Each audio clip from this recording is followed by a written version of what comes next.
afternoon, everyone. Welcome to this afternoon's edition of the Two Saints Show. So, as I said, welcome to this afternoon's show. Coming up in the first part of today's show, after I've done our introductions today, I'm pleased to say you've got a special guest in the studio with us, Hassan Tariq. Yes. Welcome, Hassan. Yeah, it's a privilege to be on here and look forward to discussing all things Saints. Brilliant. Good to have you on. And obviously, Greg Dixon, another special guest in the studio with us today. Stepping in second week running, mate. Stepping in because Mark's still resting his leg, so get well soon, Mark. I can be your proverbial sub if you want me to be.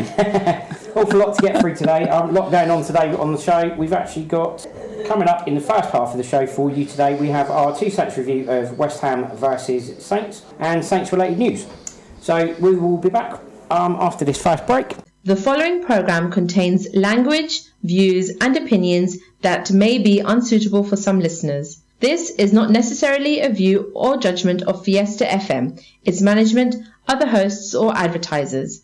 The show is for entertainment purpose only and is not intended to defame, insult or offend anybody in any shape or form whatsoever.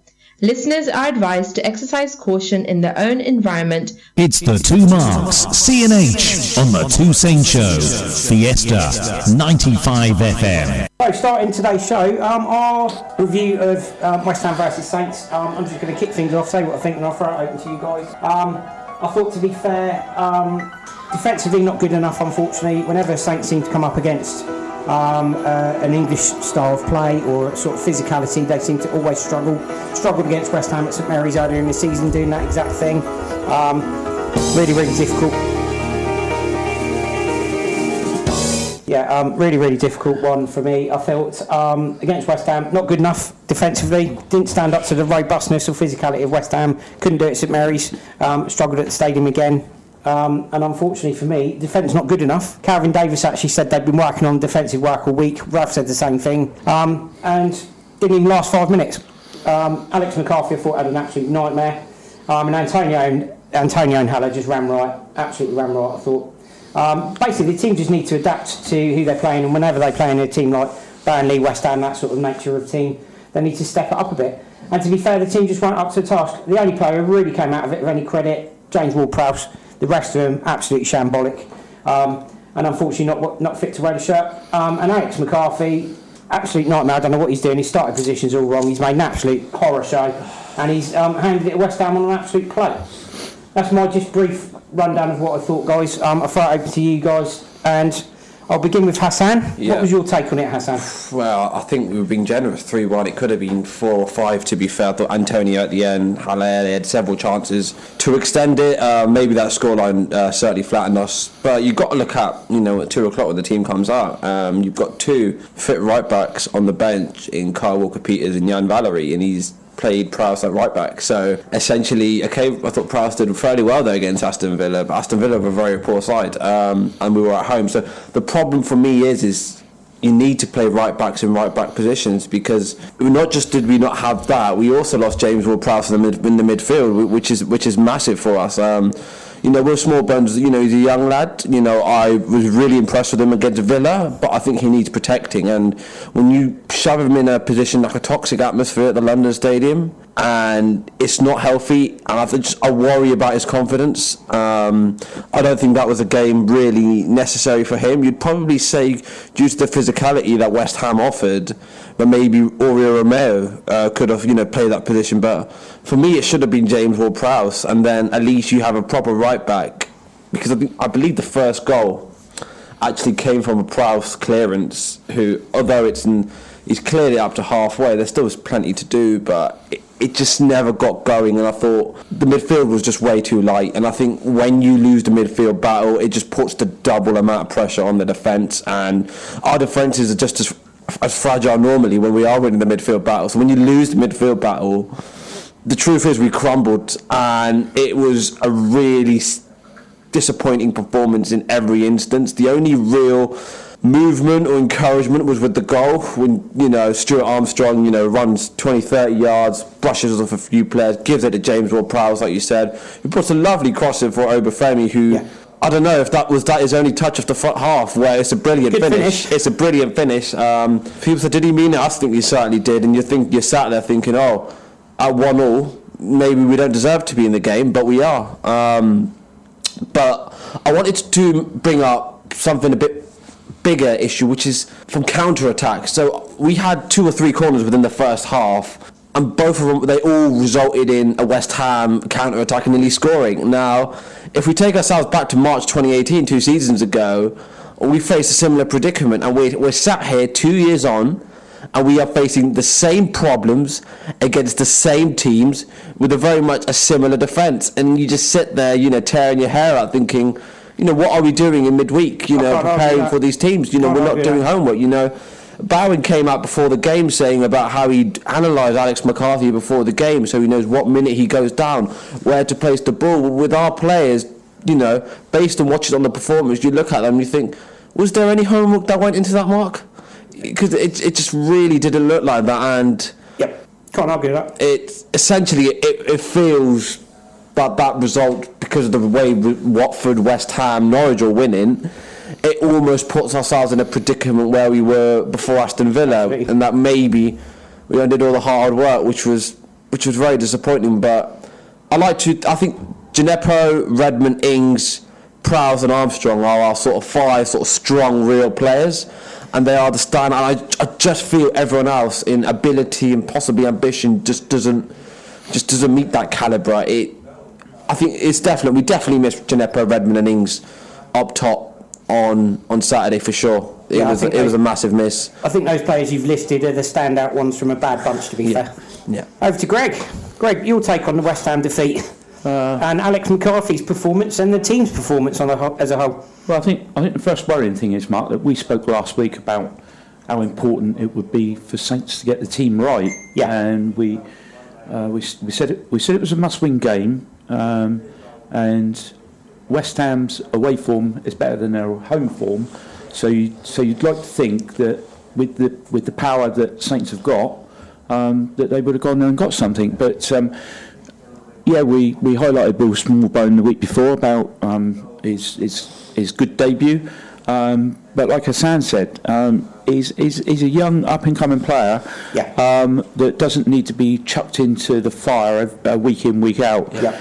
And I think the coaching staff need to be conveying this on their pre-match preps from training and stuff like that. Absolutely. Because you could just blow someone's confidence in a whisper with putting them into a cauldron like that game was. I think West Ham and Aston Villa are probably poles apart performance-wise, and you can regulate your players. But we've discussed in the past, Mark, that we still don't appear to have actually had a settled side this season. And the worrying thing is, like you've just highlighted, 2 fullbacks on the bench. Danny Ings sitting on the bench. Is it necessary to keep on rotating the squad like it is, and then sort of taking the power away from your midfield? We know that James Ward-Prowse is having a quality season. It doesn't mean he can go and play every single position. Are they now looking to put him in goal this week because of McCarthy making all these mistakes? It's funny you should mention Ward-Prowse. The reason I'm going to come in on that point at the moment rather than at the end, James Ward-Prowse, I actually spoke to Mark about this. Ward-Prowse has actually got the best stats this season for a right back in the Southampton team. Now that includes Cedric. Wow. Now that's obviously part of the reason he's playing there. But I've spoke to Mark about this, and he agrees, as far as I'm aware, he agrees with me in the fact that Ward-Prowse is one of our best creative players, regards to what he creates going forward and the chances he creates and stuff like that. And best dead ball taker, you want him further up the pitch where he can do some damage. He doesn't really do the damage at right back, although obviously he's doing a fantastic job. But I agree with you, Greg. If you've got players that are on the bench, they're fit enough to play. Be it Ings, be it Valerie, be it Walker Peters, whoever it is. Why would you not play a natural right back at right back? No, exactly. So that's just my quick comment. Back to Greg again. Carry on with your point, Greg. Well, to be honest, it is just that, Did we see something a few seasons ago though with Jake Hesketh against Crystal Palace in the League Cup? Had a great game. A few days later, went to Beersheva away. You know, the climate, the conditions are rough. You know, he was taken off after 15 minutes, and his confidence was so low. So, although one player has one good game, you know, maybe it's good to, you know, for him to see a few games on the bench, train with the team, and maybe bring him on for 5-10 minutes at the end. So, I definitely agree with your point, Greg, on that. You know, take for example, Che Adams. Yep. You know, okay, he's had to have a run out in the under-23s. Yep. Okay, that's a confidence booster. Definitely. Yeah, we'll get to that later in the show because we're actually covering that as well. Right, okay, but yeah, my point is, does he know where everybody's settled position is? That's the first thing. Yeah. Secondly, are all the players generally fit or unfit? You know, we don't seem to know that. We know that players can be a bit fickle. They can say they're all right when they're not. You know, it happens professional all the way down the pyramid. Yeah, we've seen it at Saints, sadly. You know, and that's a worrying point. And I think the worrying point that we've also got to look at, Mark, is the next few weeks are going to be pretty crucial. We were confident a few weeks ago that Saints have got out of trouble. Now, a couple of defeats like this, we could be back in the mire again. And absolutely, you know, you've only got to look at the teams that are struggling down the bottom. How their confidence. You know, take Norwich for instance. Last night, winning in the FA Cup, is that going to sort of snowball them now for getting away from relegation? It's back-to-back wins for them, isn't it? So against Leicester and Tottenham, which is confidence, brilliant, isn't it? Yeah. Yes. Yeah. I think going back to McCarthy though, for me, although I don't think it's a foul, he's made a mistake. West Ham had done their homework on him. No way am I in for cheating in the game, but why not make it look like a foul? Roll on the floor. Look like this, and we both agree, and I'm sure you will, Hassan, we both agree that Alex McCarthy, West Ham had done their homework on him. Yeah. They realised he likes to go down early. Yeah. They've also realised he's prone to dropping the ball. Yeah, exactly. And if you watch the up and under, I mean, his starting position is way off. His starting position is nowhere. He's not really made a decision. And this goes back to the last home game, actually. It was a bit of a mix-up between him and Stevens on the edge of the area, and we kind of got away with one, but on this occasion we didn't, and it's an absolute howler from him. I mean, but why would it? The thing is, 6'4", 6'5", you take the ball, the player, everything. If that had been me, I spoke to Mark about this, if that had been me, I would have clattered him. Penalty or not, I wouldn't have cared. I would have clattered him. I would have taken everything. I'm not being funny, Mark. He's he's higher than that, because like you said, 6'4" or whatever he is, he's got his arms in the air, so he's at least 8-9 feet up. There was no leap, was there? Yeah, exactly. It was just a small jump. And if you actually watch the highlights back, and I said to Mark about this, if you watch the highlights back, Haller's already on the move when the ball's in the air. Okay, McCarthy's rooted to the spot because they've done their homework. Yeah, absolutely. You know? But Haller's already on the move when the ball goes up.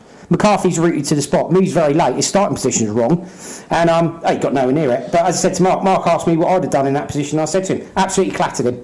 Card or not, I would have clattered him. I would have taken the lot. The player, the lot. The because you're the goalkeeper. Come and get it. If you're going to come and get it, get it. The goalkeeper is the easiest person to claim a foul. Yeah. Yes. Because from a refereeing point of view, your angle 9 times out of 10 is restricted on the goalkeeper. If you see a confrontation with the goalkeeper, 9 times out of 10 that referee will give a free kick. We saw it in the FA Cup semi-final against Charlie Austin. I actually do believe that if McCarthy had clattered Haller, it would have been given in his favour. Exactly. I don't think Haller would have got a foul. Yeah, no, he would have gone the other way. Like I said, we saw it in the FA Cup semi-final where it was at Courtois and Austin, where we had a goal disallowed because he brushed him. So why doesn't McCarthy, even though I don't think it is a foul, fall on the floor? It goes to VAR, which is bizarrely one of the most controversial things in football. Very rarely gets things right, and then maybe we might have got a decision go in our favour. But all I'm going to say, I can't argue against it. It was great work from Haller, and even look at the finish. You know, he still has a lot to do, and he praises it. You know, brilliantly.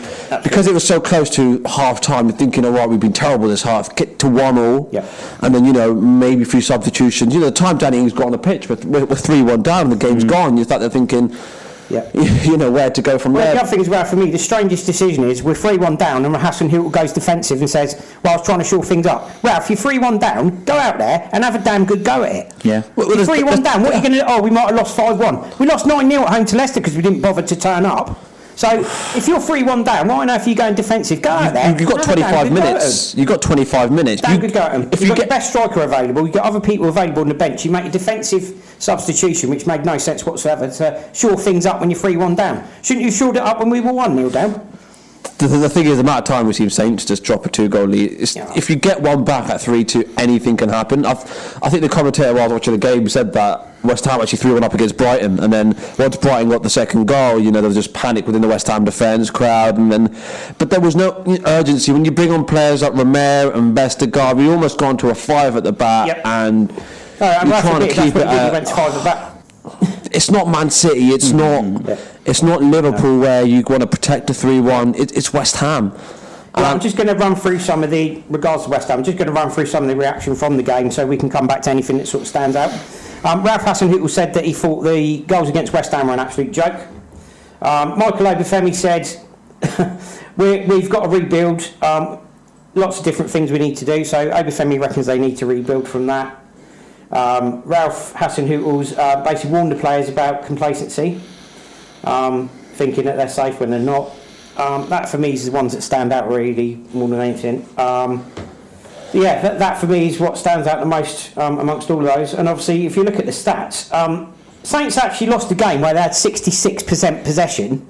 Now, West Ham obviously realised to counteract Southampton's attacking threat, you just give them the ball. How much of that possession there was actually in our own half? Well, that's what I'm saying. West Ham have actually worked out that by giving Southampton the ball, letting them to have the ball, 66% possession, they actually worked out you can nullify Saints' attacking threat by giving them the ball, which is almost the opposite of what you'd want to do as a team. But they've obviously worked out, they've done their homework, as Greg said. 66% possession, 10 shots, 2 on target, 9 corners. A lot of the styles of football are like that though this year, Mark, aren't they?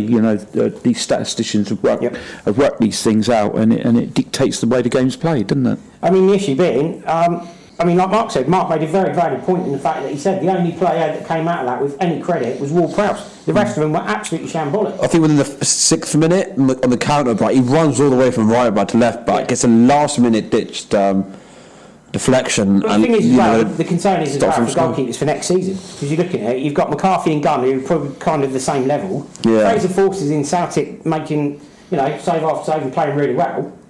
But if you work it out, the problem we've definitely got a problem with the goalkeepers. I mean, they're on we've got 3 keepers there, and unfortunately, Gunn and McCarthy just aren't good enough. I think it just feels like a communication problem between the back 4 and the keeper. Like they never played with each other. Like, that's part of the problem. It's happening week after week. It's either keepers aren't calling for it or defenders aren't calling for it. I think Mark's absolutely spot on in what he said, and he basically said against physical or robust players, we just can't.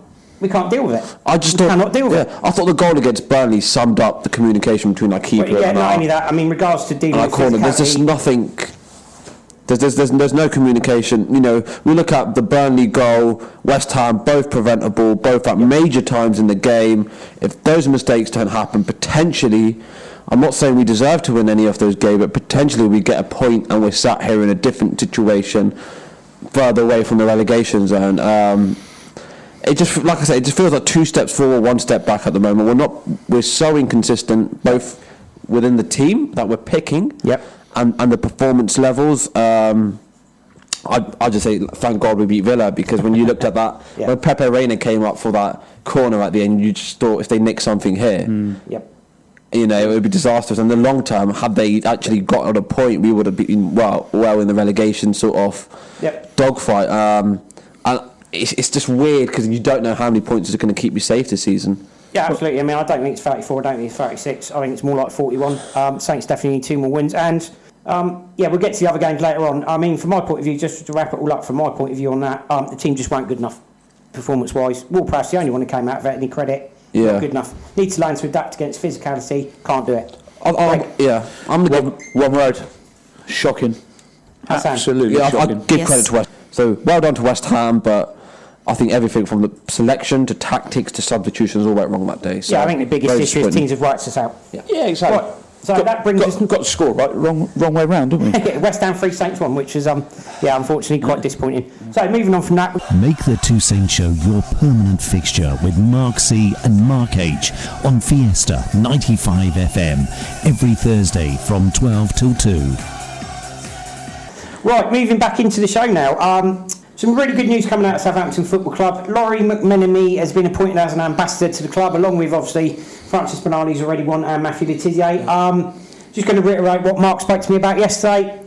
Long overdue, real long time coming, and I'm really pleased that he's actually a part of that now. Should have happened a long time ago.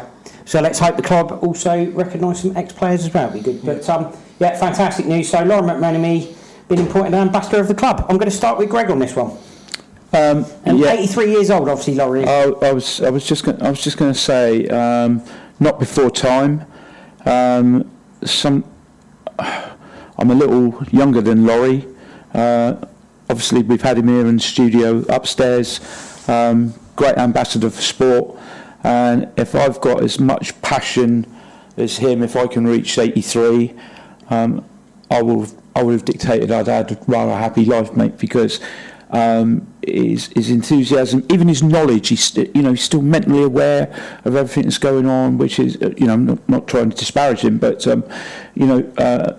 he doesn't actually look an octogenarian, and I think like most of us, if we're positive about things, it does, and mentally aware, I think it keeps us young. And I'm just disappointed in the Southampton board that this wasn't done 20 odd years ago, because or even longer, because he's been the most successful manager Southampton Football Club have ever had. 100%. Taken them into Europe 5 times. Yeah, finished 3 points off winning the division. 83, 84, I think it was. Michael Tamiford got the year wrong. Yeah, we actually lost the title to Liverpool that year. We had, I think it was our last 7 games that kind of did the damage. I love that. 3 points. I love the idea of clubs doing this, having ambassadors and things like that. Yeah. I think it's really positive. Definitely. But what I also think, and some grassroots clubs are actually starting to do it now. Yeah. And I would really love Saints to go down the same route and have a inductee of Hall of Fame. Because you look at all the quality players that Southampton Football Club have ever had, that graced the Dell, that have even graced St Mary's, and that shouldn't just be dictated to players. They should have managers in there as well. Definitely.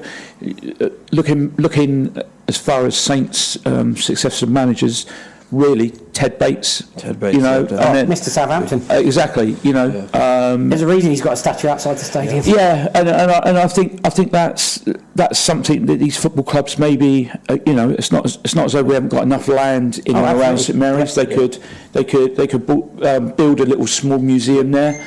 It could be another cost-effective benefit to the club of people going there. Not only Southampton people, but any spectators that come to St Mary's. We had something to put a slightly different angle. Sorry. Sam's a little bit younger than both. Sam, let's get your take on it. Talking about the museum, we had something at the Sea City Museum about exactly. That's what made me think of it. Yeah, which was brilliant. In the heart of the city of Southampton, loads of fans, and even just people who live in the area who don't know much about the club, went there, studied the club.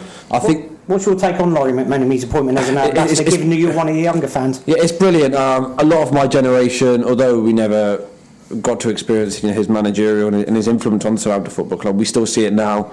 You speak to older fans, who went back then, and the 76 FA Cup win, which although many of my generation did not see, we hear about, and we dream of something similar. So Laurie, we understand the importance of him within the club.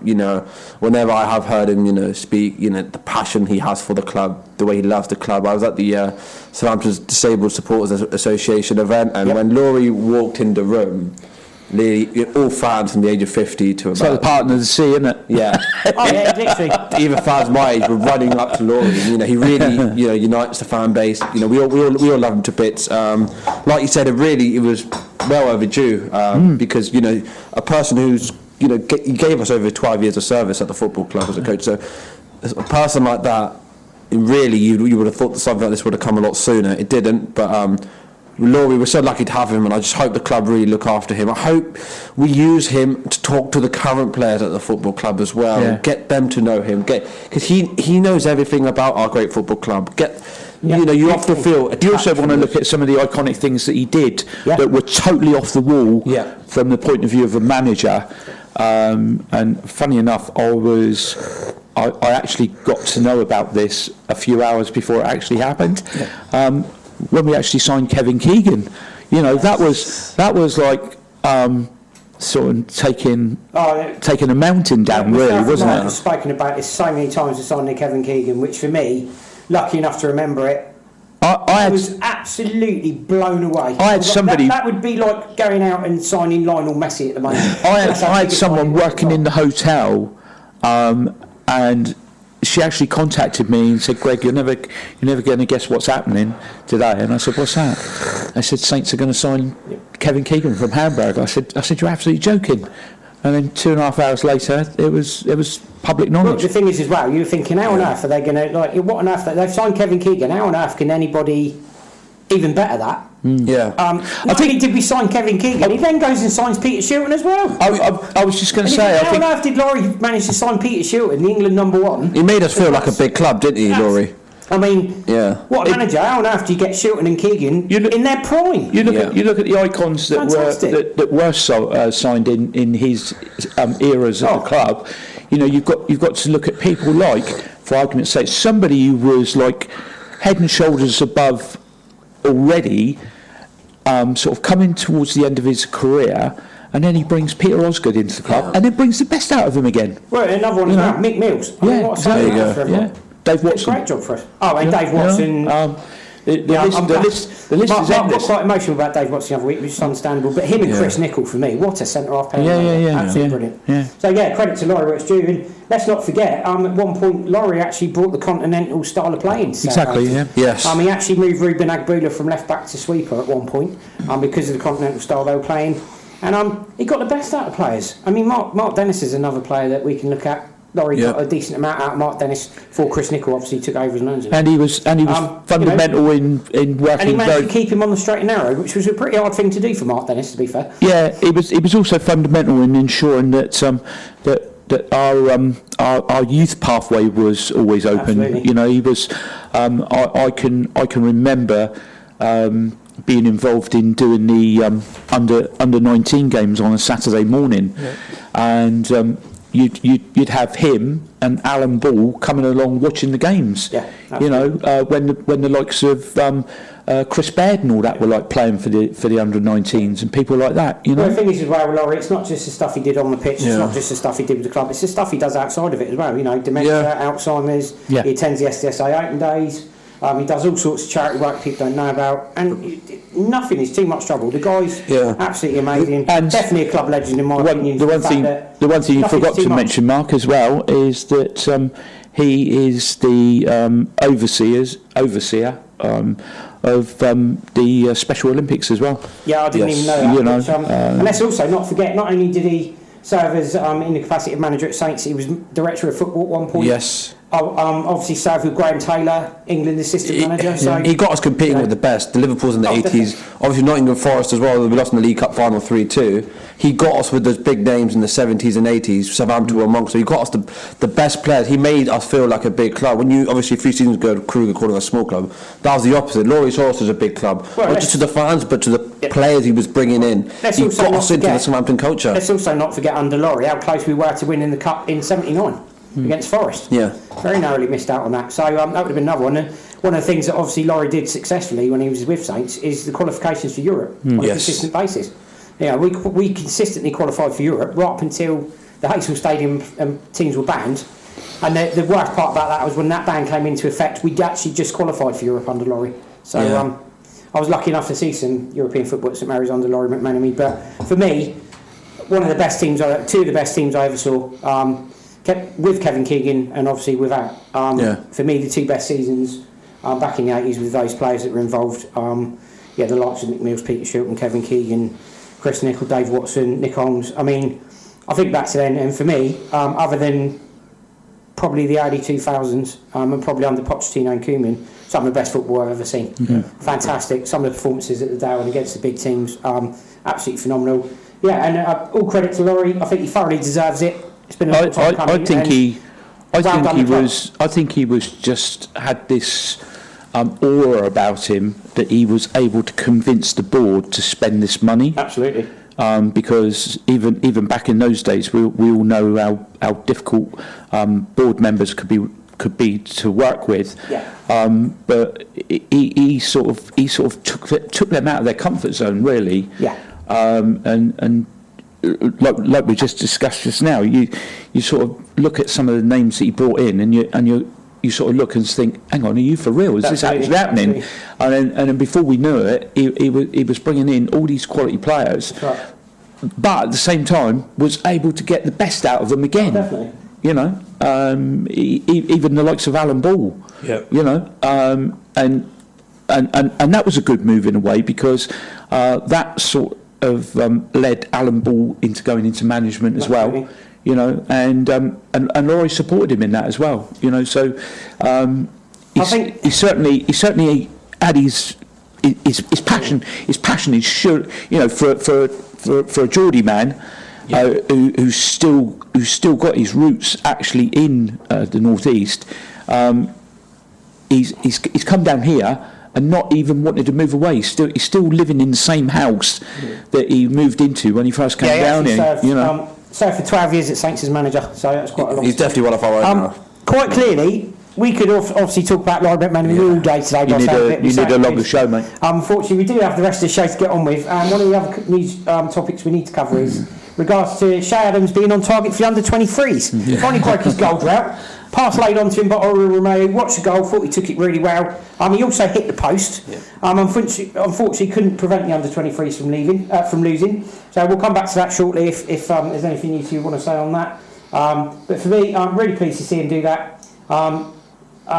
Certainly believe, as Mark does, that we should have played players that are lacking match fitness in the under-23s earlier in the season. No reason we couldn't. Or players that are coming back from injuries. It's a confidence thing, Mark. You know, match fitness, and I think obviously with Shay and some of the other players, it definitely should have happened earlier in the season. A player's not gaining anything by sitting on the bench. Absolutely. You know, and if he's got to eat humble pie and go and play with the under-23s, then so be it. You know, you can't all be big time Charlies. Yeah. Well, I think Mark's point was, and it's a valid one. It's not about eating humble pie. It's about the fact that if you have players that aren't match fit, or players that you want to maintain their match fitness, or they're coming back from an injury.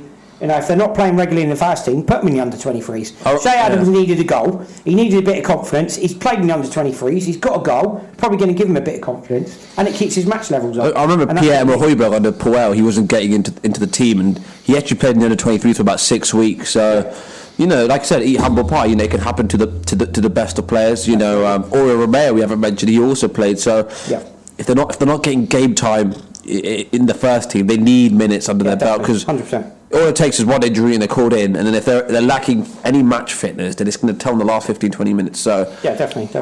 My only question is, why didn't it happen sooner? Right, that's a fair point. Do you know the other thing I do as well, along these similar lines as well, Mark, is the fact that we spoke earlier about our goalkeeping issues. What I'd like to see, and again, I just said it doesn't benefit people sitting on the bench, but what I'd like to see is maybe 1 or 2 games with Harry Lewis sat up on the bench as a second choice goalkeeper. Well, he started, didn't he? Just to get that match day experience, because it's totally different from the under 23s, and it's a good way of bringing these youngsters in, you know. And I'd love to see Ralph sort of go out of his own comfort zone and bring him in. Just to show the other goalkeepers that he's not frightened to do it, because at the moment, I think from our goalkeeping point of view, there's probably a little bit of complacency in the team. Absolutely. I think it'd be a good kick up the backside for Harvey and Gunn. Yeah. They see under 23 keep performing well. I know it's slightly off on a tangent, but it was the fact that despite losing, he actually had a good performance against Leicester in the under 23s defeat. You know, so sum it up for me. It's good to see it happen. He got his goal, which is fantastic. That's me done on that subject. Yeah. A few guys have done. I'm just going to cover something else quite quickly that we picked up on. This is actually related to Southampton Football Club. The Saints Foundation have actually got an event called Saints Go Marching On, which is on Friday 22nd of May at St Mary's Stadium. Attending will be Steve Moran, Andy Townsend, I can't remember the full list, but basically legends that you won't see. Steve Williams, Steve Moran, Andy Townsend, all appearing. It's £60 a ticket, casual dress, no jeans or trainers. You get a 3-course meal, drinks, etc. So for anybody who's interested in that, you can find that via the Saints Foundation. So obviously have a look at that. You've also that's coming up on the 22nd of May, Friday 22nd of May 2020. the Anvil and Basingstoke. There's a night with the Legends, which is also being run by the Knights Foundation. And it's going to have Matt Lettiers, Paul Merson, Jeff Stelling, Charlie Nicholas and Phil Thompson. Yeah, I did actually leave that off at Mark's request to the fact that he wanted me to cover the Saints Foundation rather than the Anvil event. Thank you.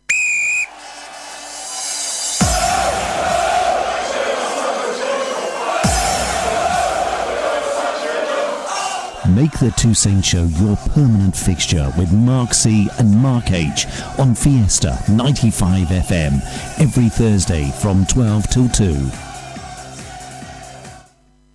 You're listening to the Two Saints Show on Fiesta 95 FM with Mark C and Mark H. Yeah, so coming up in the second half of the show, we've got this week's Saints transfer news and gossip, corner chat, and Saints captain for next season debate, and our preview of Saints versus Newcastle.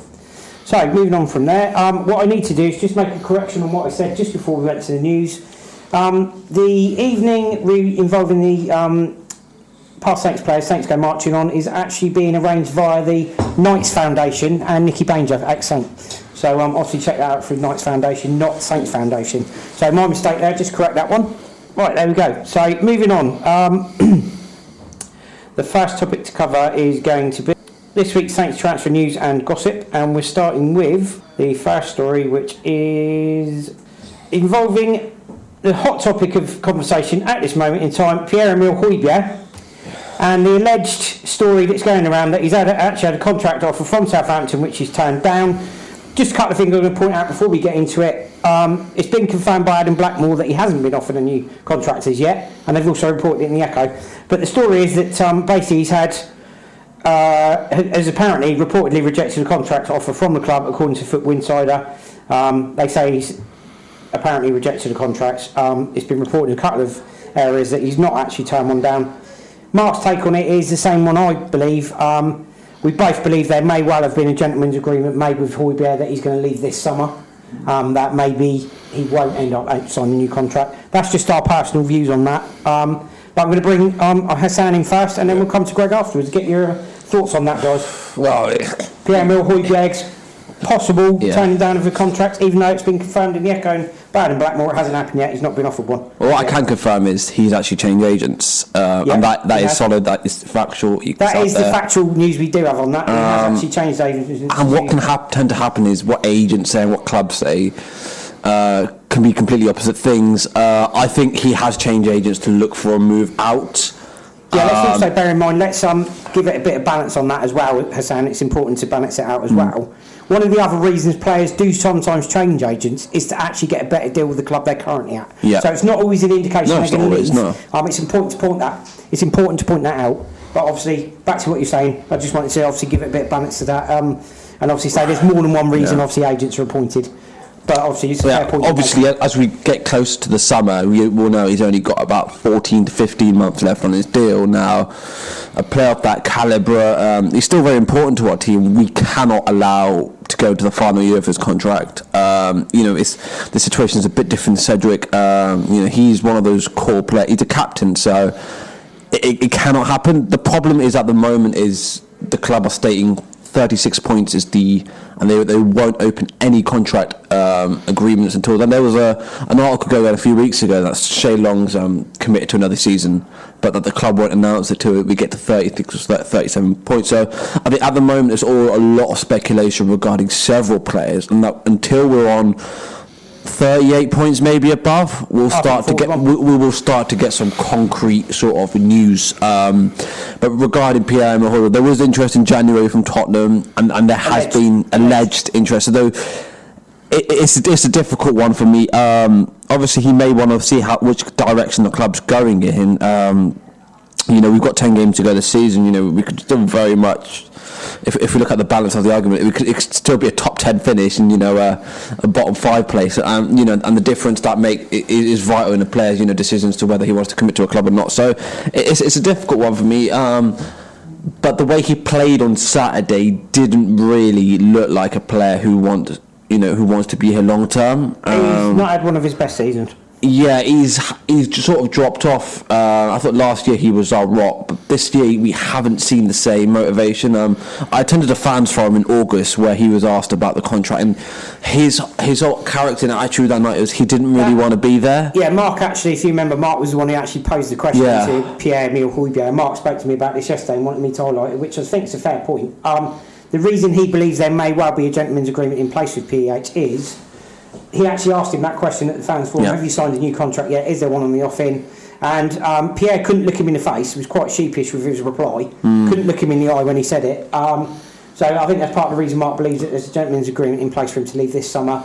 I wouldn't be surprised if that's the case, because obviously I saw the forum, you were at the forum. Obviously Mark asked the question at the forum. So obviously both of you were there to see the reaction from Pierre, which was fair to say.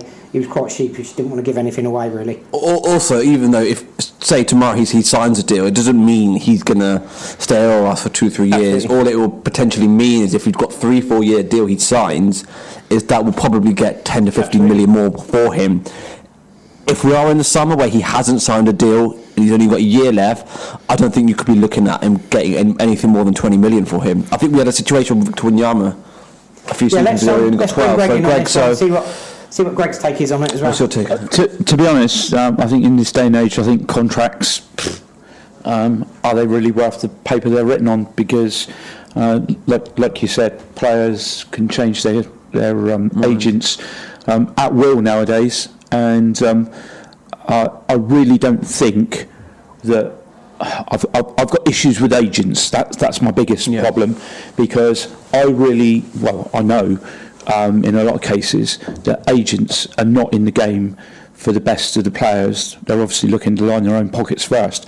So if they can get a better deal up the road by getting a player coming out of his contract and losing X amount of money, he's going to do that. So I think fans and football clubs get hoodwinked into thinking that they've got a good deal 9 times out of 10 when it's not always the case. And I think really legislation and governing bodies might need to look into this a little bit more stringently, because of the adverse effects it has on the clubs, and secondly, you've got to be sort of conscious of the players' well-being as well. What you're saying is actually very similar to something Mark's asked me to cover as well today, so I'll let you know what Mark said, Greg, and you can carry on from there. Mark's take on it basically was, what he basically said is, with regards to PEH, he is likely to go in the summer. Obviously, he feels that there's a gentleman's agreement. It's important to point out he's not actually going to be going to a big club if he does go. No, exactly. He'll be going to somewhere like Tottenham or Everton, not necessarily a big club. But as Mark said, it's a lack of club ambition, he feels, if we don't sign him to a long-term deal, and I agree with that. The other problem is you've got an owner who won't invest anything, and when's it going to end? 2014 we made a profit, there's been no spending. We get over £200 million in TV money. The Southampton FC wage bill is £50 million. Where's the other £150 million gone? Yeah, that is an underlying problem we have at this football club. We hear Newcastle complain about. Mark's absolutely right. It's a total lack of ambition in regards to the club. If they refuse, if they don't offer him a new deal. Like I said, we talk about Newcastle, Mike Ashley, West Ham with David Sullivan and Karen Brady. What's any different to what we've got at Southampton Football Club? Our net spend since 2014 has been minus. I don't want to hear the excuse in the summer we haven't got any money. We've sold Cedric for 5 million, Yoshida for 3. That's up to 8 million, which you'd hoped in the kitty. Charlie Austin, I believe we sold for 4 at the end of the window. Yeah, we'll let Greg carry on with his point. So I think before he does that, there's money definitely there. I think all Højbjerg's known for 3 years is struggle, and in his first year it was a top 10 finish. So since then he's had 3 years of struggle. Why would you want to stay at the club? But Greg, wouldn't you say, regardless of whether we keep him or not, he has to sign a new deal? Because from a financial perspective, I think from a money aspect, I think if we were going to a fans forum now, I think we would really have to ask the club, where is that money where is that money going to line the directors' wages or wherever? I think that's the worrying sign. You want the club to be ambitious. Regarding players, I think you need players to be loyal, honest, and I think that doesn't happen with a lot of players, and players will take the easy option out and take what's best for them. I personally think his body language this year has told us that he's not really a Saints player this year. Absolutely. I think that's been noticeable. Elsewhere, I think Mark alluded to that. I think like he said elsewhere. I think you've got to look at that sometimes when he's been given the job of sort of reflecting on a defeat or whatever. Yeah. Some people have said he's been hung out to dry to do that, but at the end of the day, it's part and parcel of their role within the club. You know, to do the PA work. Yeah. You know, and we've got a relatively good ambassador within the club under James Ward-Prowse, really. Yeah. He's very, very positive about things when things at the club are negative, if that makes sense. Yeah. He comes across in a positive light when things are really on a downer, whereas the other guys that come into the spotlight tend to keep you right down there and not give you any heart, and sometimes make you think, why am I really a Saints supporter? Yeah. You know? Oh, absolutely. Yeah, I mean, I know, I get to... I personally don't think he'll be at the club at the end of the season. No, that's I think regardless, we can say he has to sign a deal to get more money for him in the summer, if he does go. But the thing with that, Hassan, if he signs a contract, are we realistically going to get that more amount of money? I can't see that we will generate more money by him signing a new deal. Well, a very good valid point that somebody else made, and I think Mark was the one that made it, was he may as well just say, do you know what, cancel my contract, I'll go back to Bayern Munich. The problem is, because we are working with Russians at Saints. Why would you want to stay at Saints at the moment? If you're a player, you're looking at Saints, would you want to stay there at the moment? Because that's the most important part. Martin Stevens has quoted, everything we have from player sales we can invest. Now, if a new contract by Højbjerg means we get 4 or 5 extra million, then that's great. So for me, there's only one issue I have. But you also have another issue where he signs a 4-year deal, hoping there's interest in the summer. It comes to the summer, and either the club have a change of heart and then we're not going to sell you, and you get a Van Dijk situation where he's got 4 or 5 years on his deal. He doesn't want to be at the club, and it can get ugly. And, you know, we don't want to see players throw their toys out of the pram, and there been such issues like that. So it's a fine balance between the two, but it's a huge issue at the moment. But for me, he needs to concentrate on just the football for now, and then maybe once, hopefully, we get the 40 points as soon as possible, then we can bring it up with factual information about what the player wants, the agent and the club. Well, just to round that up quite nicely, Mark's actually said competitive, not ambitious, as I don't expect us to be top 8 every season, but a comfortable Premier League side, which we should be, and I agree with that 100%. Couldn't agree with that more. So moving on from there, a few other transfer issues to get through. Milo Rashica, one of the players we've been linked with, plays for Werder Bremen at the moment. Midfielder, very similar to Dusan Tadic. Certainly a player that's worth a punt, and I agree, Mark, he definitely is worth a punt. The issue being, if they stay up, he's actually going to be values, his release clause is about 35 million, I believe, or 33 million. He's valued about 35 million. If they actually get relegated, his release clause is actually 17 million. The only issue being, a bit disappointing from our point of view, is the fact that Liverpool are apparently interested, and he said he's willing to leave Werder Bremen for European football. So I think on those two counts, unfortunately, it rules that one out. The second one is Kyle Walker-Peters. We'll come back to these when I finish going through them, obviously, and we'll pick the bones out of it. Kyle Walker-Peters for 15 million on a permanent to Saints. Possible, although, as I said to Mark last night, a bit strange that if we're going to sign him for 15 million now, bear in mind this is a right back who's barely kicked a ball in anger, he's played for us once for 60 minutes. Why would you go out and sign him for 15 million instead of signing him permanently in January when you actually brought him on board? Now, it's a bit of a strange one for me. I know a few Saints fans thinking it's possible. Moving on from that, the third one, which I don't think is going to happen purely and simply for the situation at the club, we've been linked with Agurka Sakir from Trabzonspor, goalkeeper. Basically, a lot of clubs in for him. His agent, obviously, by looks, it's been working overtime. But yeah, I mean, at the moment, I would argue that we've got more than enough goalkeepers. I mean, £200,000 a week at the moment, the club's currently spending on 3 goalkeepers in Forster, Gunn and McCarthy. Myself personally, I would quite like to see Fraser come back as number 1 next season. I wouldn't have an issue with that. Well, I think if we are going to sign this keeper, we need to give it a 2, don't you? But the thing is, you've got 3 keepers on board at the moment, and I think four keepers are going to give Ralph a major headache. I personally, and I just think it's a bad idea.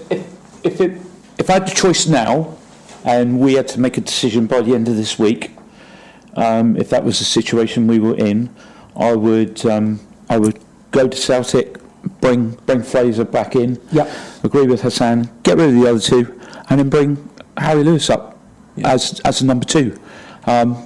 What greater experience could he get from learning from Fraser Forsyth and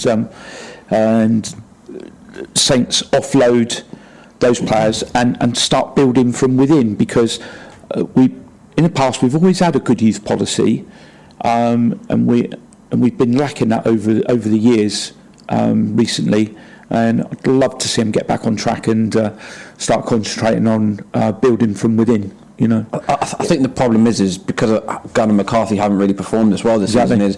I generally think you'll get interest for Forster from European clubs. You will. Championship Pro. Yeah, but with the other 2, you just won't. So the club may think better off cashing in on him than having 3 goalkeepers on the wage book, or 4 with Harry Lewis, which is, and then what tends to happen, you send them out alone on the deadline day, you're paying 80% of the wages, and we've had that summer after summer. So the club don't want that. So I think, my personal opinion is, although I love Fraser to come back, and because we all remember the good days he had at the club, his performances against Arsenal. I remember he went a spell during Ronald Koeman where he went 6 clean sheets in a row. Perspective, there was Fonte and Van Dijk in front of him, but the point is still there. There is a keeper good in there. He's done really well in the Europa League. He's a great penalty stopper, but it's about rediscovering that form and whether we'll be able to sell the other 2. I hope between now and the end of the season that McCarthy and Angus go and redeem themselves for the mistakes that have been made. Yep. But I think Mark's on the same wavelength as Greg to a point. Fraser back in number 1, McCarthy number 2, so Angus Gunn. Yeah. KWP, Mark said, don't want him all the keeper. 200k a week on goalkeepers' wages at the minute. Yes, with another goalkeeper. Far too much. But KWP for me, as I said, why would you not sign him in January? They didn't sign him permanent in January. I've played 60 minutes. Him and Jan Valerie were both benched in the West Ham game, weren't played. £15 million? No thanks. I've got a problem with the club. It's Kevin Danso, Kyle Walker-Peters, Muriz Hassan. I'll be honest. I've got another goalkeeper who we bring in these young players. Yep. We don't play them. And then what happens after 6 months, they just go back. What is it, 10 million? I'll take a punt on that side, to be fair. We've seen him, 2-3 games this season? I'll take a punt on that side, to be fair, because do you know what my worry is on? He's worth, it's not a lot. My worry on some of these players that we've brought in, Mark, especially this season, is we brought in Danso, we brought in Walker-Peters. Some of the first things that have happened to them is they've gone and got injured. Yep. Now, don't get me wrong on this. I'm sure we've got correct people in at the club, i.e. medical staff, that do their homework on these players before they bring them in. Yeah. And it's a, well, you'd think so, but then you look at Charlie Austin. Well, it's worrying. If you were a business outside of football, you'd want to make sure that all the staff that you're employing are worthy for you. And these football clubs, not just talking about Saints, it happens at all football clubs. These football clubs, to say one of Mark's sayings, take a punt on them. Yeah. It appears to be more important than actually getting to the nitty-gritty of whether these players are worth the money that we're paying for them, and secondly, are they the right commodity, because they're saying they're 100% fit where they've got an underlying injury that they're keeping secret from everybody. Jan Valerie, the virus he had for 6 weeks, which was reported by Hassan press conference after press conference, he'd got a virus. Certain fans seeing him in town walking about, looking healthy and well. And just sat there thinking, is there either been a bust up between the manager or the player? Is he not fit? Is there an attitude, discipline problem? Tell us. We're left in the cold. Mark made a very good point actually regards to Harry Lewis. He actually said, and he's absolutely spot on, and I totally agree with him here. The academy has never produced a goalkeeper good enough for the first team, never mind the squad. And I've got to be honest, Harry Lewis, if you've watched him, not good enough. Sorry, not good enough. I agree, Mark, 100%. Great point to make, Mark. I think it's probably a good idea to move on from there now, because I'm sure we could probably discuss this situation all day, everybody. And the show's going brilliantly today, so let's keep it rolling. Over to our corner chat section of the show today, which could be I've been quite looking forward to this. I think Mark probably has as well. This is definitely going to garner a serious debate in the studio. So basically, if Pierre-Emile Højbjerg was to leave Southampton Football Club, who would you appoint as captain next season? Now, I've got a list of names that I feel people are probably going to mention, and I'll come back to the guys that I think should be getting it. So the list of players I have that could possibly be captain: Romeu, Bertrand, Armstrong, Forster, Bednarek, Stevens, Redmond, Ings, JWP and Shane Long. For me, I'd go with, and I know Mark agrees, James Ward-Prowse as captain, Danny Ings as vice-captain for me. That's for next season should Pierre-Emile Højbjerg leave. But I'm now going to throw it open to you guys. I'll start with Greg and then we'll get Hassan to come in after Greg's finished what he has to say on it. I've got an issue with captaincies. I'm sure this is going to be a strong debate. I've got an issue with captaincies because I feel unless you can get the right person to take over the captaincy role. Now I'm talking about. Are we talking about on-field captain or club captain? Yeah, because they're totally two different roles. No, I believe we're talking about on-field because we're talking about players leading by example. Okay, off the field, I would have JWP as club captain, right? Purely for... Let's cover both, actually. We're doing the captaincy, so it has to be both, doesn't it? But purely for the way he conducts himself, his passion about Southampton Football Club. My worry would be if he was to be the on-field captain. I think sometimes the captaincy's pressure has an impact on the way the players play because they're worried about what they've got to do as a captain, and they've also got to be concentrating on the way they play the game. And I think he's a very, very pivotal player in our run into the end of the season, and I don't think that, you know, as much as he'd probably say he would like to take it, I personally wouldn't like to see him have it. I would want someone with a little bit of spunk about them, maybe, a little bit of arrogance, maybe, and I would probably throw that out to possibly Ryan Bertrand, maybe, if he could stay fit again. Ryan Bertrand's one of my favourite players. He's been at the club since 2014 under the Koeman. He's seen it all, the highs and the lows. That's what I mean, yeah. The problem I have with him is he's one of those players, although he actually speaks very honestly about the club, spoke to talks before the club went down here after Koeman, we just never recovered. But the problem is he almost acts like one of the new players. He doesn't, and I feel he doesn't take the authority within the pitch that, look, Ryan, you're the second longest serving player after Prowse. And I'm wondering if that's why giving him that responsibility would make him step up. Well, throw a wild card in there as well. One Mark said, really left field. Fraser Forster comes back and you make him captain. That's not a bad shout. I do like goalkeepers. Left field. To be honest, I like goalkeepers that are captain because the thing you got to remember with a goalkeeper, Mark, is that if he's the captain on the field, right, he can actually see everything in front of him that's going on. Yeah, it's interesting actually. The previously most successful captain, who was a goalkeeper at Southampton Football Club, Peter Shilton. Yeah, exactly. Yeah. You know, Kasper Schmeichel. You know, I think what we can all come to an agreement since Fonte's left, there hasn't been one good captain. It's been passed around like. Yeah, I mean, to be honest, if he was still at the club, be no argument. Captain would be Stephen Davis immediately. If he was still at the club, 100%. Yeah, I wouldn't disagree with that. But sadly, he's not. I think Danny Ings, because he's a local lad. Yeah. He loves the club to bits. You know, he's really the guy that can get them motivated. I think he's got to be one of the prime candidates. I think James Ward-Prowse, like you said, he needs to concentrate, because if you are a captain, you're losing games.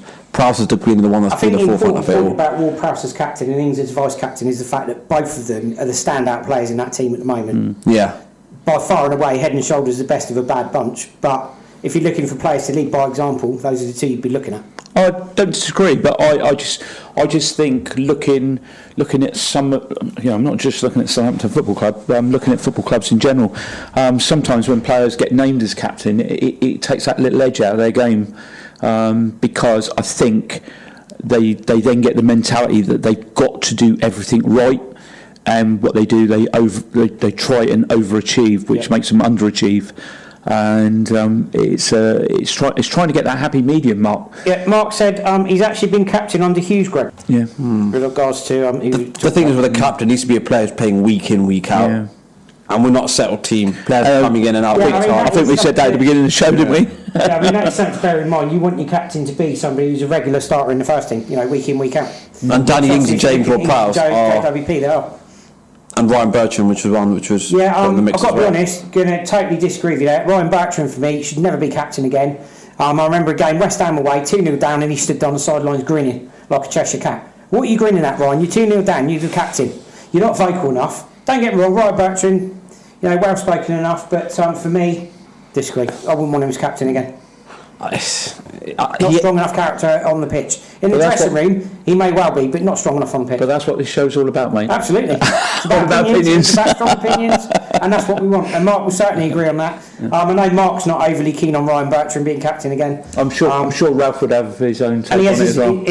His view on that, and I believe it's about being vocal. And Ryan Bertrand, nice enough guy, I'm sure he is, and he probably is an influence in the dressing room. But he's not vocal enough. But to be honest, and that's the other thing as well. You want a captain. I would like to think a little bit further down the line, situations like that players would learn from their mistakes, and if he was given it, see if he stepped up to the plate. But I agree with what Mark said. You might eat your words, huh? Your captain has to be a regular starter in the team, and for me, Ward-Prowse and Danny Ings, for me, I agree with Mark 100%.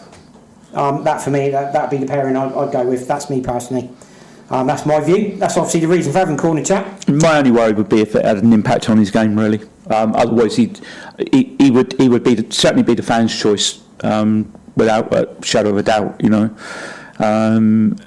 Just for the time that he's been at the club, he's come through the youth system as well. So, like Hassan said, knows the club inside out, and is a great ambassador. And as I say, my only worry is that it could have a knock-on effect and affect his game. So, once round the table, captain's armband, James Ward-Prowse, Hassan. Yeah, I'd probably go with Prowse or Ings. Great. Prowse, as long as it didn't affect his game. Yeah. Sounds pretty reasonable to me. Sounds good. So I think that's probably a really good opportunity for us to take a break in a moment. I think we've had a pretty thorough discussion on that. I think we're all quite clear as to what we want. So JWP for me. Yeah, JWP. JWP for Hassan and... Yeah, JWP with a little bubble over his head. Well, how about that, Mark? 4 of us in agreement on Corner Chat. That has got to be a first for the Two Saints show. 4 people in agreement on the same topic. That's unheard of, I think, to be fair. Right, I think at that point we'll take a break.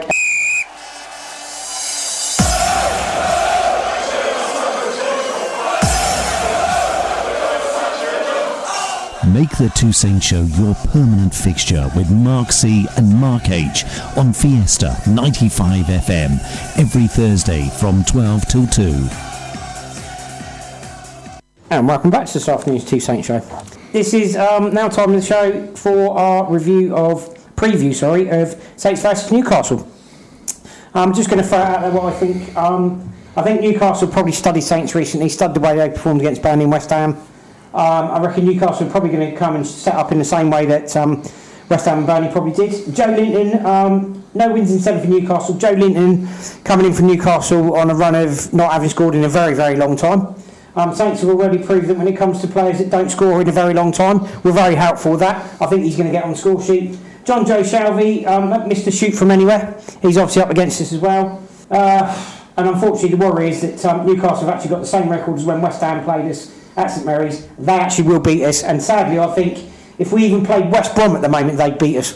So got to be honest, unfortunately no Mark's at agreement on this. I actually think they're going to lose 2-1 to Newcastle. Mark feels the same way, so I'm predicting a home loss, unfortunately.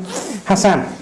Yeah, it's a massive game. Obviously Newcastle haven't scored for several games. There was a rumoured bust-up between Steve Bruce and St Maximin, which Steve Bruce very angrily denied, and when I heard of it, I think you could just imagine him scoring on Saturday and running Steve Bruce for a hug. They are a dangerous team. They won at West Ham, they won away at Tottenham. There are no mugs whatsoever. They've got a very die-hard sort of spirit within the club. They were 2-0 down against Everton, down and out. All the fans walked out and 3 points, and they came back 2-2. So they're the sort of team, if you give them any sniff, and they will. Yep. They will punish you. The way I see them sit, they don't tend to have a team with a lot of possession, but when they do, they can make it count. Players like John Joe Shelvey always tend to have a good game against us. You know, you can see him being influential. Almiron, who I thought was superb in the week against West Brom. They've got players who can hurt us. What works in our favour is, since we've returned to the Premier League, we've done alright against Newcastle.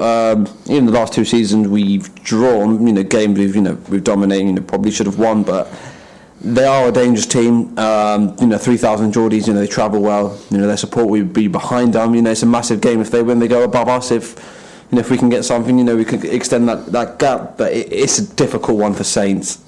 Newcastle are going to sit in deep and hit us on the break. My worry is we play a high line.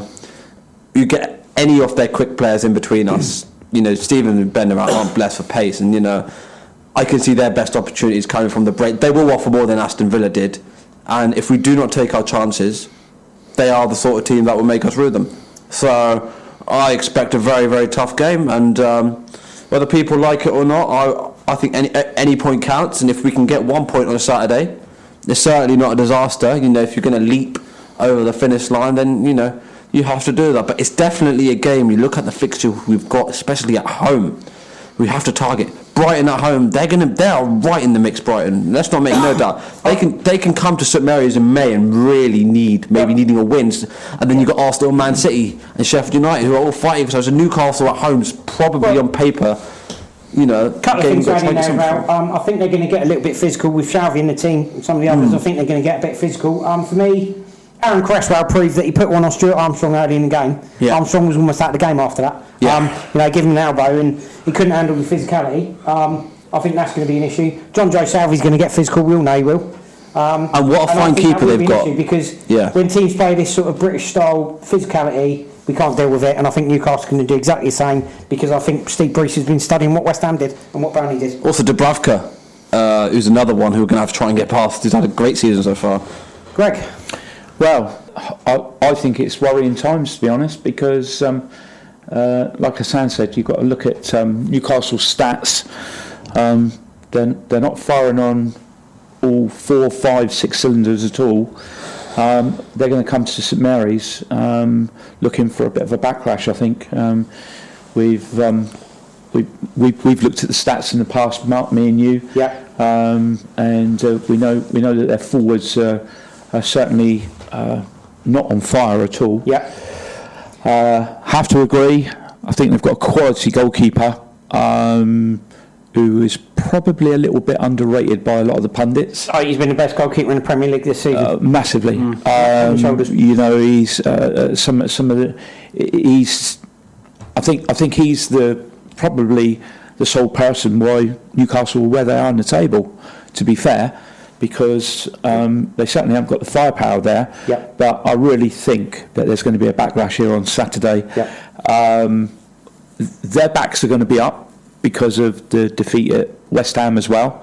So Newcastle will see that as a positive.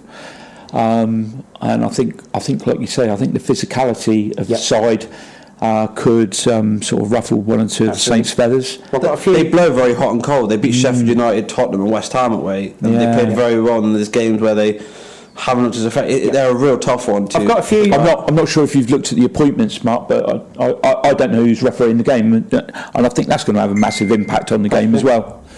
I think it's going to be key who referees the game as to way it's the game's handled. To be honest, there's some other stuff to throw into the mix as well. Ralph Hasenhüttl reckons that Saints don't have an issue coping with 2 up top. Well, quite clearly they do, because they even have an issue dealing with 1 up top. So that's an issue. Michael Obafemi saying they've got basically they need to rebuild in time for Newcastle. We'll work on your own game as well, Michael, because the last home game I was at, you were blowing after 10 minutes and didn't chase anything. So you want to sort your own game out, definitely, for ahead of that game. You certainly want to do a bit of a reset yourself. He basically said, determined not to let St Mary's side set back against West Ham, get in the way of their quest for a top half finish. That's what Michael Obafemi said. So 3 points shy of 10th place, Arsenal, but the Guns have a game in hand. So there you go. I think if you look at the other fixtures, despite West Ham loss, Obafemi hopes they can return to winning ways against Newcastle. Let's throw that into the mix. But also, if you look at Newcastle's players they've got, look at Newcastle this season, they've done quite well, really. Certainly on a better roll than we seem to have been recently. Steve Bruce has obviously found a format that works with them, really. Well, they've got a... and I think they're a tough proposition at home. But Regards to Ralph and Michael's comments. That's Sam first. The thing of Obafemi, Greg. Well, to me, I think he's a young lad that needs to be taken aside, and he needs to be taught how to handle himself regarding the press. When he comes out and says he's quicker than Mbappe and stuff like that, he doesn't sound no favours. Exactly, and I think this is where the well-being of the club need to be on board with this. They need to be comfortable with the players speaking their mind, because we all know in this day and age, don't matter what walk of life you're in, there is supposed to be freedom of speech, but at the same time you've got to be sort of pretty respectful about it, and you've got to be in line with everything as well, you know, and for him to come out with some of the comments that he's made, just throws him out there like a bit of a loose cannon, really, and from a club point of view, that has really got to be a worry, you know, and you. I would like him, if he's going to come out with statements like that, he needs to go out and produce all that on the field and back his statements up. And at the moment, he's not doing that, so he's doing himself absolutely no favours at all. As I said, the last home game, I mean, I was there obviously and I watched it. He was blowing after 10 minutes, out of puff after 10 minutes, and he chased absolutely nothing. He chased nothing. Not a single ball did he chase down. He was on the pitch for 10 minutes, and he looked absolutely shattered. And I was sat there going, "What have you done?" And this is the difference. He shattered after 10 minutes. And this is the difference, Mark, that frustrates me from being an armchair supporter, because as you know, I can't get to the games anymore now. But being an armchair supporter, this is what frustrates me, when you get the likes of James Ward-Prowse, who's playing right back, for argument's sake, goes on an amazing run, and then from that counterplay, which Saints seem to get caught on quite a lot, he's the one then making the tackle on the opposite diagonal back in his own box, you know, and you wonder where the other players are on the park. It's that old saying, you defend together, you attack exactly, together. Yeah. Well, bearing in mind we want to try and stay on topic if we can. But I'm just pointing out that is a role model of the club that people like Obafemi should be taking. You get players like Obafemi Buffon offer nothing defensively. He's actually hung himself out to dry a little bit. Really? Speaking to BBC Solent, he actually said, "It doesn't matter where we get the wins or losses, because ultimately we want to win and challenge for the European places." Michael, wake up, you're kidding yourself. We're not challenging for European places. We'll be very lucky to avoid serious trouble at the moment if we don't sort ourselves out. I know I've dropped Never mind European football. Mark, I know I've dropped my coffee, but he certainly isn't smelling it at all. Yeah, absolutely. Spot on, Greg. Hassan. Michael Obafemi saying that. The players are doing themselves no favours again, are they? We've said it since February. Get to 40 points. We'll talk about top 10. Yeah. Potentially, what's happening with Man City, Europe. Look at what's in front of you first. You can't go forward and say, "Oh, this is going to happen in 2 months." All I will say to Obafemi is, there's teams below us who are fighting very, very hard to get out of that mess. Watford, Norwich, West Ham. I've just looked at the fixtures while you two guys have been talking, and Greg, there is some. For the weekend is Graham Scott. Okay. Now isn't the time to be coming out with statements like that. Okay. Or complacency, or coming off the gas, not giving it 100%. Win your next 2 games, and we can start to talk about whatever he wants. Physicality at home we can't deal with. Physicality away we can't deal with. We don't do very well at home. Notoriously bad at home. Shocking record at home this season. And all that work we did last week on defending, done within 5 minutes. My honest. Now, it doesn't matter how often you coach the players. If the players aren't good enough, and sadly they're not, you're going to have a massive struggle. The worry is that every shot on target seems to be going in at the moment. You know, when was the last time one of our keepers pulled off a worldly save? I say, that's a great save, brilliant. My worry as a supporter from afar is looking between now and the end of the season, how many 6-pointer games we've actually got, and losing to teams like West Ham, dropping points to other clubs, is a worrying time. When we're on a roll, we're really, really good. But we need that 100% consistency from the team week in, week out. And you're only going to get that if we can get a reasonably settled side, where players actually know what position they're going to be playing in each week. That really disrupts everybody. Yeah, and one of the big problems it's worth highlighting as well, in regards to the points total, in regards to survival, etc., etc. Look at the goal difference at the moment. 34 points is nowhere near good enough. 36 points isn't good enough. If you look at the goal difference, and Mark's absolutely right in what he says, you actually need 41 points. We need 41 points if you look at the goal difference. 40 points has always been the magic figure anyway, and it's and the way the league is this year, you need to look a little bit. Look at the goal difference. Look afar from the goal difference. Mark's absolutely right. It feels like anyone could beat anyone going into the last 10. The last match week show. If we look at this match week, we've got some massive games: Arsenal, West Ham. I think Norwich have got Sheffield United, so it's an opportunity for Saints again to get themselves away from the bottom three. I've said to Mark, we've had and they have to take it. Season when we've had must-win games and games that make a difference, and whenever it's been a game that makes a difference, or it's been one we have to win, we've notoriously lost. Yeah. It's not something we're good at. But yeah, I mean, Mark's actually right. When you look at the points, it's actually 41 we need. Don't get me wrong. When we play to the best of our ability, we can match any team in this division. That's not even looking up the table. It's just the consistency that we're lacking. You know, we are a great team on our day. We could play some brilliant football. I'm going to see Saints struggle to get a draw this weekend. I really am. I'm going to make my prediction: Newcastle 2, Saints 1. That's where I think it's going to end. Yeah, I'm going to try and be a bit positive here, and I'm hoping we're going to get a reaction from the players. I'm going to go with a 2-1 Saints win. I think we're going to hope for... The crowd got to play a massive part against Aston Villa. I thought the fans were superb. Now, if we bring the same attitude, say from minute 1 to 90, we can really help the players. Never underestimate, the crowd. So if the fans get behind them, like I'm sure we will, and the team selection gets the team selection, the substitutions correct, there's no reason if we play to the best of our ability we can't win that game. But I will take a point. It's a must not lose for me. If you can't win the game, just don't lose it. At least pick up draws. We've got 10 games.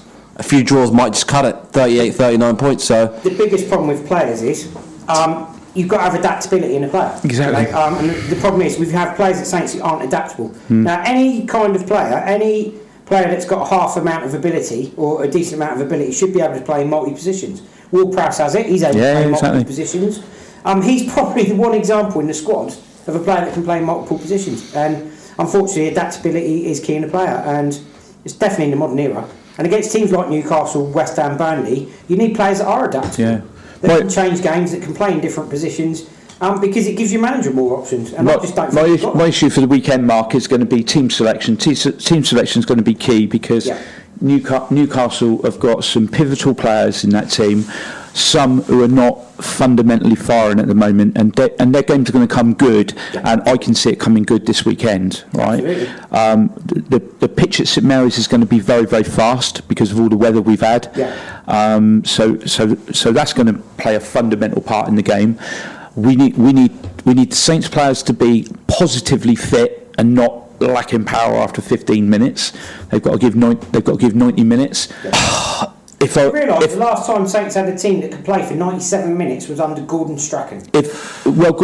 See now, 2000. I know we haven't got enough time in the show, but that is the one manager who was fundamental about a player being fit. The only other person I can remember working at Southampton Football Club and was there when Gordon Strachan was there, and he worked with the youth setup, who did exactly the same, was Dennis Rofe. The two people were all about players' fitness, and I think Saints were at their best fitness-wise under Gordon Strachan.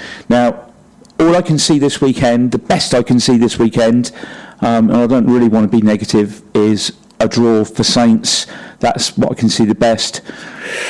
If I'm being realistic, I think Saints are going to struggle to get a point out of the game and probably end up losing by the odd goal, unfortunately. Sorry, guys. Summing up today, round the table once. 2-1 to Newcastle for me. Hassan? I'm going to remain positive. I think 2-1 Saints. Great. If we can hold them 0-0, that'd be fine. But I think if there's goals in the game, Saints will probably lose 2-1, 3-1. Well, that sums everything up brilliantly for today's show. Been a really good show, guys. Massive thanks to Hassan for coming in. Thank you. Massive thanks to Greg for coming in. Thank you both. So it's goodbye from me. It's goodbye from me. Great. And it's goodbye from me, and at this rate I'm going to want appearance money. Right, and Might see you next week if Mark's off the rail. Tuning in. Stay tuned to the 2 Saints Show for future shows. We've also got, I believe we've got a couple of giveaways coming up at some point soon, so stay tuned for those as well. Hopefully Mark will be back in next week and we'll be rocking and rolling again. We'll speak to you soon. Bye for now.